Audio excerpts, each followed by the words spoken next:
in filming wildlife, I often tell people that it's really never the animals that are dangerous. I would say that almost every time that we're in danger, it's either another human or some physical situation. Having filmed Planet Earth and Frozen Planet, how did you adapt mentally and physically to harsh climate? Yeah, so when we film these shows like Planet Earth, Frozen Planet, we're going to some really, really harsh environments in all corners of the globe. Uh, for the people that love doing it, wildlife filmmaking is adventurous, where people have loved being in the outdoors. So in some ways, that kind of harshness is a little bit of a reward in itself. I'll let you in on a secret though. I mean, I directed Frozen Planet and yet I hate the cold. I come from a hot part of Australia. I cannot stand it. I get the shivers. I get, my feet and fingers get so cold that I end up wearing gloves and mittens and many more layers than the rest of the team. And so I suffer through it. I'm not going to say that I enjoy the cold anymore, but I think it's more about the achievement at the end. And I think what we get out of the footage, what we're trying to do is put ourselves in situations where we're coming back and showing you, the viewer, footage that has never, ever been seen before. And so when we get those moments, all of the blood, the sweat and the tears and the exhaustion and carrying the backpacks up mountains fades away because the reward is so satisfying. So it's not really that there's much preparation you can do, I guess, for these conditions, but I wouldn't complain. I think it's the best job in the world. I'm convinced that wildlife filmmaking is the best job in the world. And so I would never complain about being stuck in a swamp or stuck in a cave trying to film animals. It really is a joy. And there isn't a day go by that I don't pinch myself and say, somebody is paying me to do this, to be out there with these incredible animals. Have you experienced any dangerous situations while filmmaking, and what did the experience teach? Yeah, in filming wildlife, I often tell people that it's really never the animals that are dangerous. I would say that almost every time that we're in danger, it's either another human or some physical situation. Yeah, in filming wildlife, I often tell people that it's really never the animals that are dangerous. I would say that almost every time that we're in danger, it's either another human or some physical situation. I would like, when people ask me about dangerous filming events, I kind of think of the 10 most dangerous things I've done as a wildlife filmmaker, and probably 9 of the 10 were on Frozen Planet. This was the series where we went all over the Antarctic and the Arctic, and it was almost like every single story, we're pushing ourselves and our teams and our equipment to the absolute limits. We could be stuck in -40 in a blizzard, and that's where the moisture along your eyelids will start freezing shut. And I remember being stuck with a team in the snow. We're stalking wolves, and we had to be so quiet to not disturb the wolves that we were trying to use sign language and whisper with our mittens. No one could understand each other, but we couldn't talk. And as we were waiting in this snowy situation, I remember just getting more and more tired, and I was standing on my snowshoes in the snow, but falling asleep, and everyone else had gone quiet. And it's -40, and I think this is how the early explorers died. I was thinking, come on, Chadden, wake up, you've got to open your mouth. And then a few seconds would pass and I was falling asleep, and then I'd be like, Chadden, wake up, you've got to wake up, if you don't open your mouth, you're all going to die here. And I must have gone through this loop about 5 times, and I just couldn't open my mouth because the cold was slowing me down. And this is how the early explorers went. It was very peaceful, but eventually I just managed to open my mouth and wake up the others, and we just go, we have got to get out of here. Mm-hmm. And we hardly ever went out filming in -40 again. I mean, we learned that lesson pretty severely. What has been your most memorable filming experience? Well, we're lucky to have so many moments that stick out. I'll stick with the Frozen Planet theme. Why not? We're talking about chilly places at the moment. Scuba diving underneath the Antarctic sea ice is one of the most surreal things you could ever do on the planet. We go out across the sheet of ice with a bulldozer and a big drill a manhole through the ice. So it's like 6 feet deep. So you got a manhole to jump through with your scuba gear on.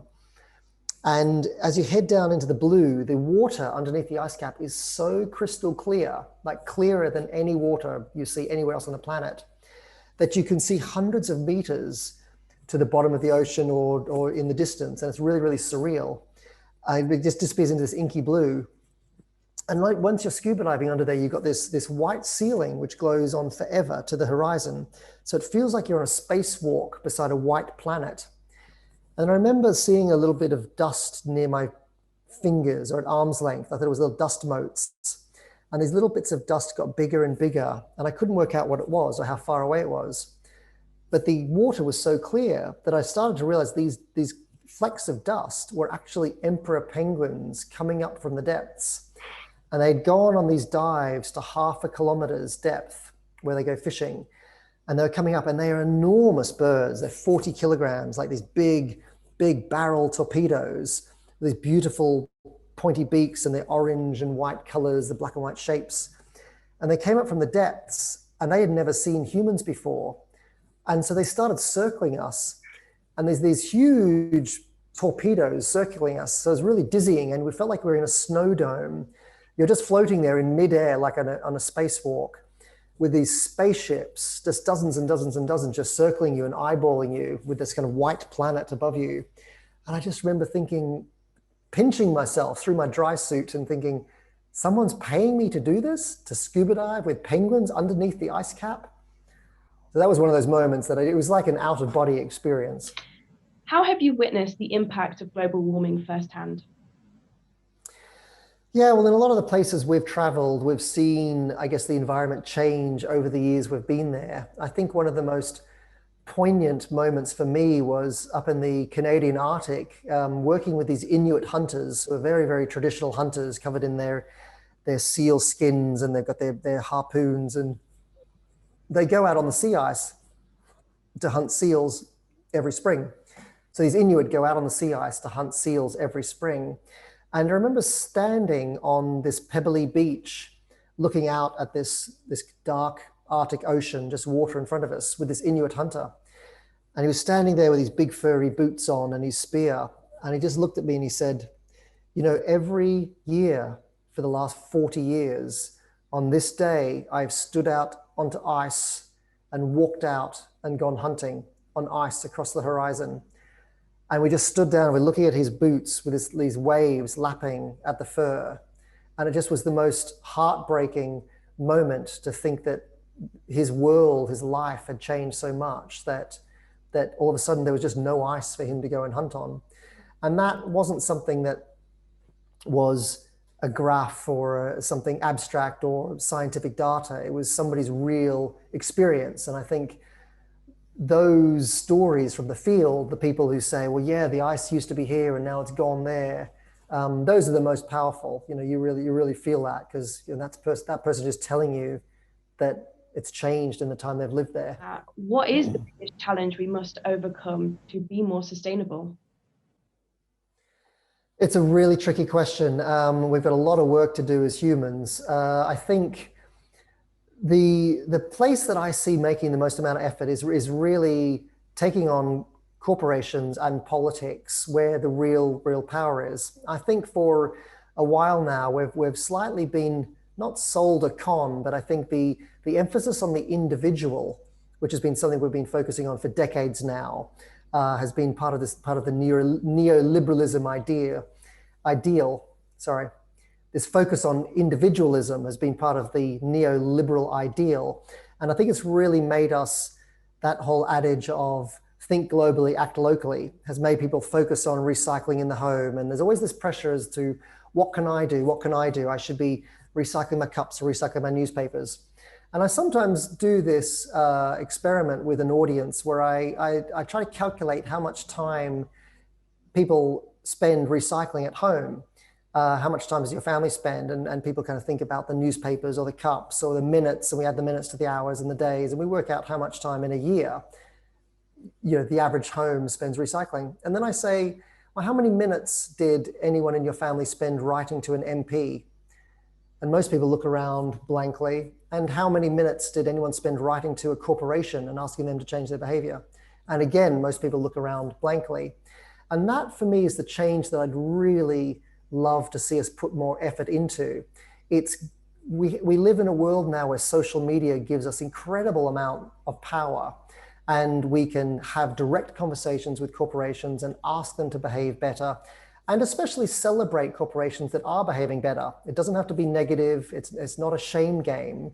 But for instance, you can go to your local coffee shop, and if it's the one that stops selling single-use cups for the first time, tweet them directly or get on social media and just thank them. And I once had someone in an audience say, oh, but I don't have many followers. And you know what? It doesn't matter, because if you tweet and tag that coffee shop, they will retweet that supportive tweet to all of their followers, and it can spiral and go viral. And so I think people really underestimate the power that we have with tools like social media. It really is the most powerful way that we can get things changed. And I like to think of things like the Blue Planet 2 plastic effect as being something that has been positive in recent memory, because I think there's a lot of doom and gloom out there about the environment. And to be honest, there are a lot of bad news stories. But I like to focus on the plastics as just a small example of how quickly humans can change. I think 10 years ago, if I went into a bar and you gave me a gin and tonic and there was a straw in it, I wouldn't have thought twice about it. And yet now, if you put a plastic straw in my gin and tonic, I'd be looking around thinking, God, where are the cameras? I'm going to hell, I'm going to hell. And I think that is incredible how that change has happened just in the last 5 or 10 years. And it shows you how quickly humans can change as a species. Another example is fossil fuel cars. I think 10 years ago, we might have debated what generation would still be driving fossil fuel cars. I think in this current day, you wouldn't find a single oil company executive who would argue that their grandkids are going to be driving fossil fuel cars. We know that they will be over. We just know it. And that acceptance is wonderful. So we should hold on to the fact that humans are an incredibly adaptable species. We can make changes quite quickly when we put our minds to it. And so I like to hold on to those examples moving forward.